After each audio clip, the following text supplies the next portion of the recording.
Hey, what's going on YouTube? Twisted Gamer here, back on Twisted Gaming, and today we're here for the next episode of the Archive series for Dead by Daylight. If you enjoy, please hit the like button, it greatly shows your support on this channel and this series as a whole. Also, if you are new to this channel and want to see more from this series, please hit the subscribe button, the notification bell, and the like button if you can, to stay up to date on all foreseeable content in the foreseeable future. Also, to let me know that you guys enjoy this series. Without further ado, let's get into this. Weariness clings to Detective David Tapp as he exits the car. He straightens his shoulders and sucks in a deep breath, but he knows it's still there, in his eyes. They always betray him. The stroll up the sidewalk to Mr. and Mrs. Serenko's home is brief. He wishes he could stretch it out, take each step slower than the last, but this was his choice. He volunteered to tell them their missing son, Shane, is dead. Should have taken the vacation. Could be on the beach frying up slabs of meat. What the hell was I thinking? He was so close to getting on that plane. At the airport waiting to board, his wife's hand reaches out, locks her fingers around his, squeezes tight. He squeezes back without thinking. In his other hand is the coroner's report on the Jigsaw killer's latest victim. He promises he'll only glance over it, then stow it for the rest of the week. Female, 37 years old, fragment of a drill bit found in the wound on her hip. Unconventional design, custom made for a company that went belly up in the 80s. Tapp remembers the company's logo. Grew up a few blocks from their factory. Could the place still be abandoned? It's too important to leave to someone else. He can cancel the plane tickets, take the loss, and try again in a few days. He turns to tell his wife. A tear streams down her face before he even opens his mouth. It sounds like someone else's voice when he says it. Your son Shane is dead. There's an outpouring of emotion on the parents' faces. Shock, devastation, agony. Too much for a single word. It's as if they're cycling through trauma with each second, pouring it from their bodies in howls and cries. Tapp stands and waits, tries to ignore the discomfort, reminds himself that what they're going through is far worse. He's a spectator, torn between offering condolences and leaving them to their grief. Either choice lacks sincerity. All these years and he still doesn't know what to do. No one ever does. The father screams, and it reminds him of Shane. It brings him back to where it started, as memories from hours past take over. He remembers it clearly. He arrives at the factory. It's abandoned. He snoops around, checking for signs of forced entry. 20 minutes pass. No footprints, broken windows, or snapped fences. A nagging doubt starts from the back of his mind and pushes forward. Left your wife behind to trounce around an empty lot in some old-as-shit building? This is one hell of a vacation. There's an apology forming somewhere, but it sounds no different than the past few. Still, better put something together before he heads home. She's had hours to talk to her mom, and that woman will fan the flames just to watch him choke on the smoke. Get some flowers, or too cliché? Yeah. Well past the point of floral arrangements counting as a get-out-of-jail-free card. Anyway, there's no... A sudden noise. A scream? It was barely audible, in a range that makes him question if his mind is playing tricks on him. Hold up. Don't rush this one. Take a close... screw it. He needs to be right about this. Close the case so he can go home, tell her it's over. He's sorry. He messed up. He's a bastard. That's behind him. He'll make it right. Just stick around. He'll make it right.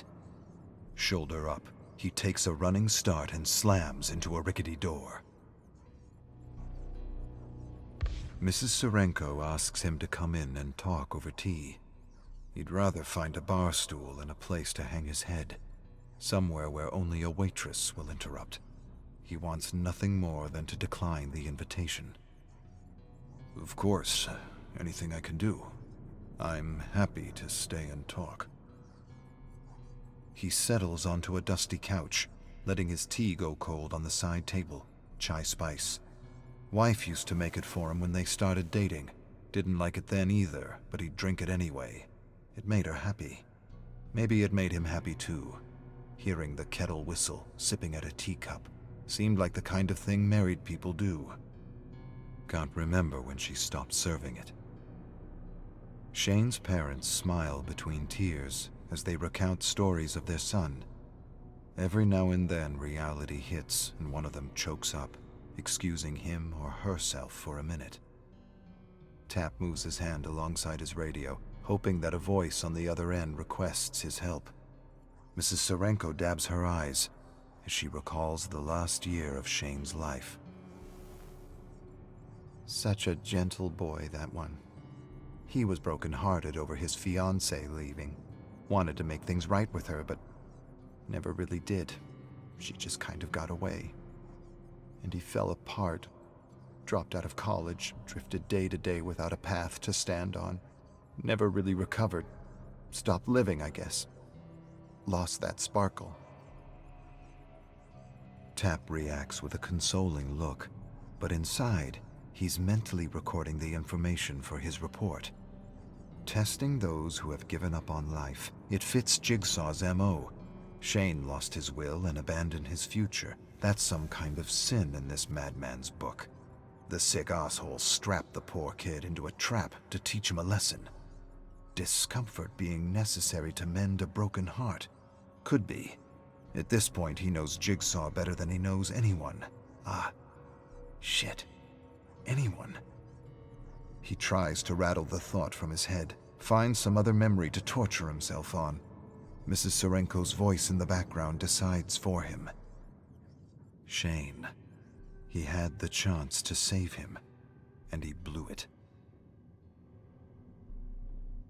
The scene plays over again in his head, beating against his skull like a bad hangover. His eyes adjust to the darkness of the abandoned factory.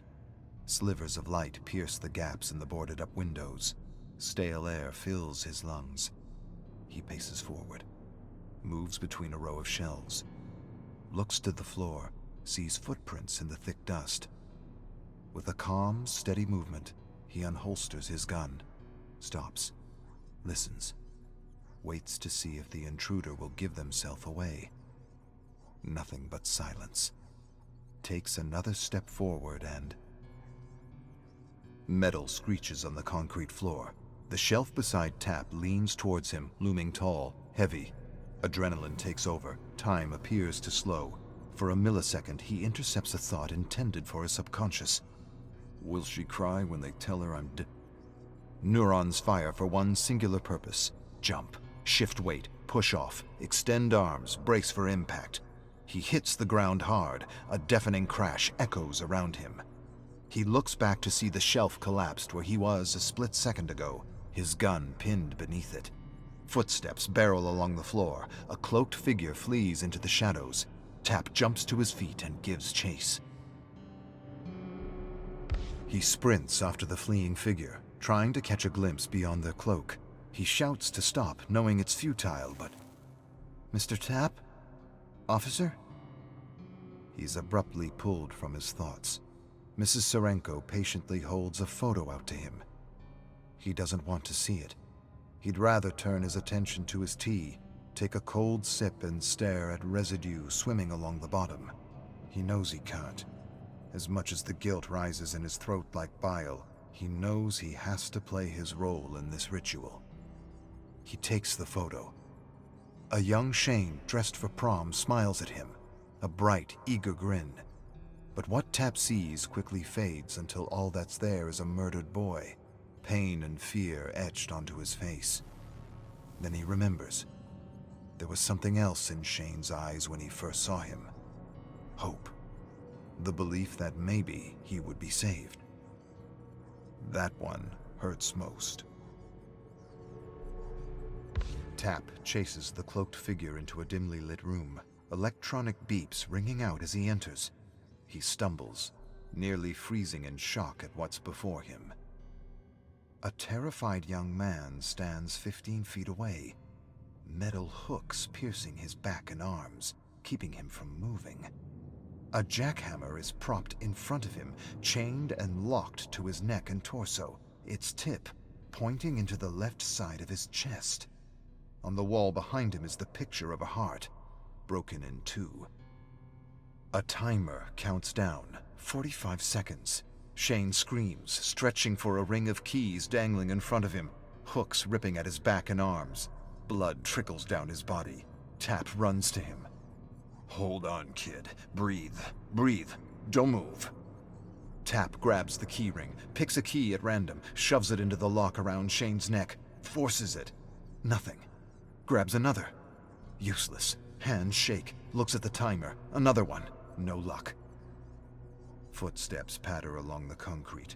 The cloaked figure emerges from the shadows and makes a run for it. There's still time to catch them. Shane screams, his hurried breath making his words incoherent. Tapp looks back to him. "Damn, hold still. Almost got you." Another key that won't work. Or was that the one he tried before? That can't be right. Which? The cloaked figure races towards an emergency exit. There's no time for Tapp to think.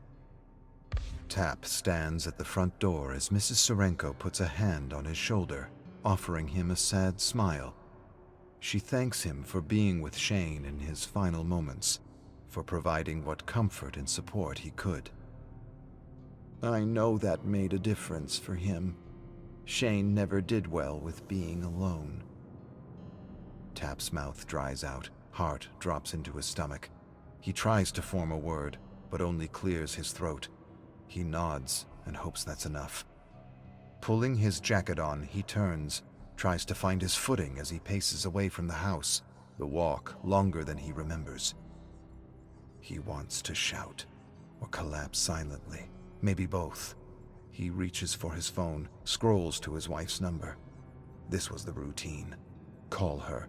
Tell her it was a rough night. He'd bring home ramen, maybe some beer, stay up, talk, watch reruns on TV, wake up on the couch wondering who fell asleep first. His thumb hovers over the send button, but he can't bring himself to press it. Too late for that. No matter where she is, she's gone. Long gone. Just him and Jigsaw now. The realization shakes him. The burden pushes down, unconfessed, unconsoled. Without her, the memory of what really happened to Shane burrows in and festers.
Hey guys, thank you so much for watching.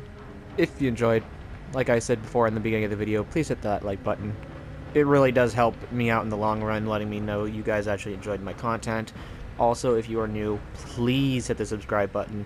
Again, I actually make sure that I can actually unlock these cutscenes for you guys so that you don't have to, so you can just sit back, relax, and just watch and listen. Basically, like audio files. But thank you so much for coming in and tuning in to the series. With that being said, I'll see you in the next one, everybody. Later in the fog.